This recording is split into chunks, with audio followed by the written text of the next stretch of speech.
Heck of a week here on First Take, but it hasn't been such a good week for Giannis Antetokounmpo, who was officially ruled out of tonight's matchup with the Brooklyn Nets, the Bucks' final home game of the season. He had made a request to play one final time, potentially, in Milwaukee with his brothers, Thanasis and Alex. That is not going to be granted for the rest of this season. Who knows about the future? But David, the way this has all been handled, I know you have an interesting take about the Bucks versus Giannis saga.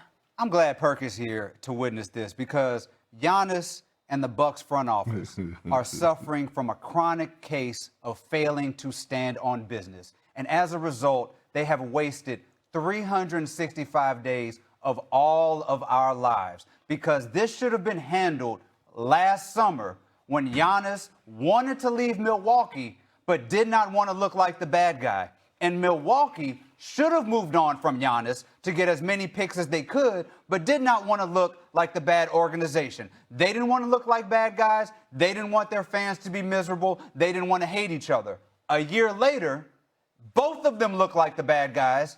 Their fans hate them, and they hate each other. And Giannis, midway through the season, is putting double thumbs down to his own fans. They are not winning any games. Giannis is injured. His stock has fallen a little bit in terms of their return for what they can get from him. And everybody in the Milwaukee metropolitan area is miserable and more miserable than they would have been last year if everybody had made peace, moved on from each other, let Giannis go try to win a championship, let Milwaukee get as many draft picks as they could, build to the future, start building his statue, start hanging his jersey, and leave peacefully. Instead, this has become an ugly divorce because they wanted to stay together for the kids, and the kids being the fans, and everybody's miserable. That's cute. No, look, it's not an easy decision to make to trade Giannis Antetokounmpo. And I won't say that Giannis messed it up. I might say the New York Knicks messed it up by trading all their draft capital for Mikal Bridges because had they held on to it, had they not gotten a little too thirsty, they would have had the draft capital that the Milwaukee Bucks would have wanted. Giannis would be in New York, and this would be a totally different ballgame. But I'm with you. This is, like I said before, I love R&B breakup songs. Neither one of us wants to be the first to say goodbye. That's all. Perk, you got a little Gladys Knight in you too? I got a lot. Gladys Knight, Isley Brothers, but listen, here's the thing. This relationship has run its course. I agree with Vinny and David when you talk about holding on too long. This should have happened before this season. The trade should have happened. They should have parted ways. It should have happened at the trade deadline. Now, here's the problem, right? The problem is that nobody wanted to be the bad guy. We get that part of it. Giannis Antetokounmpo, if he would have came out publicly and said he wanted out, he wouldn't have looked like the bad guy. You want to know why? Because he has done everything and more for that organization in the city of Milwaukee, on and off the floor. When you talk about delivering the championship, check. Winning the MVP, check. Defensive Player of the Year, check. Finals MVP, check. And then look at the growth of the city. See, I put Giannis in the same conversation with guys like LeBron and Steph when you talk about powerful over popular.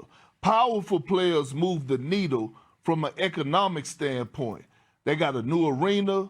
We see new condos, new restaurants, all that because of Giannis Antetokounmpo and the winning and what he's brought to the city of Milwaukee.